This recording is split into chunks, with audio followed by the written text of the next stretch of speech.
সিমরানস creative kitchen and লাইফস্টাইলে স্বাগত। আজ চলে এসেছি একটি সম্পূর্ণ নিরামিষ রেসিপি নিয়ে, সেটা হচ্ছে থোর ঘন্ট। থোর আমাদের শরীরের পক্ষে খাওয়া খুবই ভালো। থোরে আছে আয়রন এবং শরীরের প্রেশারকে কন্ট্রোল করে। নিরামিষ রেসিপি হিসেবে থোরটা আমরা ভাজাই খেয়ে থাকি। আজ একটি তোমাদের সবার জন্য নিয়ে এসেছি থোর ঘন্ট। চলো দেখে নিই কীভাবে বানিয়েছি থোর ঘন্টর এই রেসিপিটি। আমার তো খুবই ভালো লেগেছে, আশা করি তোমাদেরও ভালো লাগবে। নিয়েছি থোরটাকে ভালো করে কুচো কুচো করে নিয়েছি। নিয়েছি আলুটা ডুমো ডুমো করে কেটে নিয়েছি একটি কাঁচা লঙ্কা, আর নিয়েছি আতপ চালটা আমি 10 মিনিট আগে ভিজিয়ে রেখেছিলাম। এবার আতপ চালটা জল ঝরিয়ে নেব।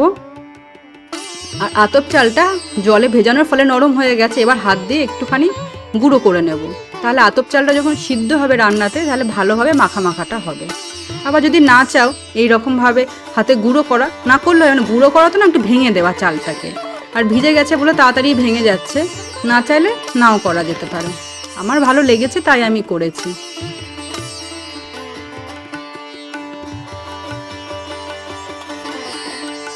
এবার রান্না করব। কড়াইতে বসিয়েছি সর্ষের তেল, গরম হয়ে গেছে। দিয়ে দিচ্ছি ফোড়নের জন্য সাদা জিরে এবং তেজপাতা। খুব অল্প সময় রান্না হয়ে যায়, 10 মিনিটের বেশি লাগবেই না। দিয়ে দিচ্ছি কেটে রাখা আলুগুলো লাল করে ভেজে নেব। নিরামিষ দিনগুলোতে আমরা ভাবি কি রান্না করব। একটু নতুনত্ব রান্না করলে প্রিয়জনদের খাওয়াতে সবারই ভালো লাগে। আলুগুলো লাল করে ভাজা হয়ে গেছে।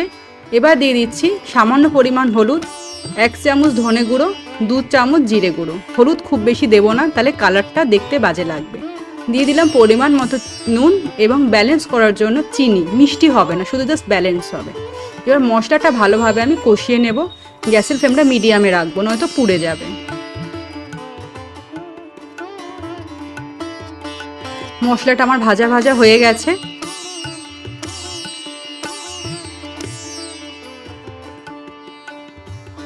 এবার দিয়ে দিচ্ছি চালটা। তোমরা যদি চালটা আগে থেকে না ভিজিয়ে রাখো তাহলেও হবে, ডাইরেক্ট ধুয়ে ভিজিয়ে কড়াইতে দিয়ে দিলেও হবে। এবার চালটা আমি নেড়ে নেব।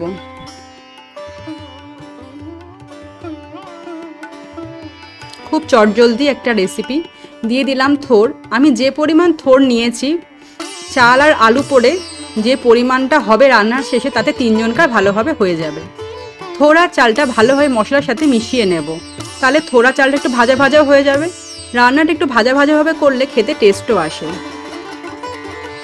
এবার দিয়ে দিচ্ছি পরিমাণ মতো জলটা এখানে আমি দিচ্ছি থোর আর চালটা সিদ্ধ হওয়ার জন্য।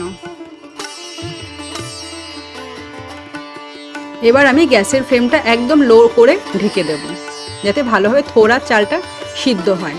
এই রান্নাটাতে মশলাটা একদমই কমই লাগে, বেশি মশলা দিলে ভালো লাগবে না খেতে। আতপ চালের গন্ধতেই রান্নাটার বেশি স্বাদ আনে। জলটা শুকিয়ে গেছে, থোর আর চাল দুটোই আমার সিদ্ধ হয়ে গেছে। এবার গ্যাসের ফ্লেমটা হাই করে নেব এবং ভালো করে নেড়ে শুকিয়ে নেব। বেশি জল রাখলে খেতে ভালো লাগবে না। এবার দিয়ে দেব সামান্য পরিমাণ গরম মশলা, খুব বেশি দেব না। এই রান্নাটাতে বেশি মশলা দিলে আতপ চালের যে ফ্লেভারটা সেটা চলে যাবে। দিয়ে দিচ্ছি গরম মশলার গুঁড়ো। চালটা আমার খুব ভালোভাবে সিদ্ধ হয়ে গেছে। এবার ভালোভাবে নেড়ে একটু শুকিয়ে নেব, তাতে খেতে খুব ভালো লাগবে। আমি থোর চিংড়ি আমিষ একটি রান্নার রেসিপি আমি শেয়ার করেছি। যে দিনগুলো আমরা আমিষ খাই সেই সব দিনগুলোতে একটু আলাদাভাবে করার জন্য। আর এটা করলাম সম্পূর্ণ নিরামিষ, পেঁয়াজ রসুন ছাড়া। আশা করি নিরামিষ দিনগুলোতে করবে, ভালো লাগবে। বাড়িতে যখন কোনো আত্মীয় স্বজনরা আসে তাদের করে খাওয়াবে। গরম ভাতের প্রথম রেসিপি হিসাবে এই রেসিপিটা যদি রাখো, আশা করি ভালো লাগবে। আমার তো খুবই ভালো লেগেছে, তাই তোমাদের সবার কাছে শেয়ার করলাম। তো রান্নাটা করে কমেন্টে জানিও কেমন হয়েছে। আর যদি রেসিপিটা ভালো লেগে থাকে, লাইক করে, শেয়ার করে, সাবস্ক্রাইব করো। নমস্কার, ধন্যবাদ। আবার দেখা হচ্ছে পরবর্তী রেসিপিতে বা পরবর্তী ব্লগে।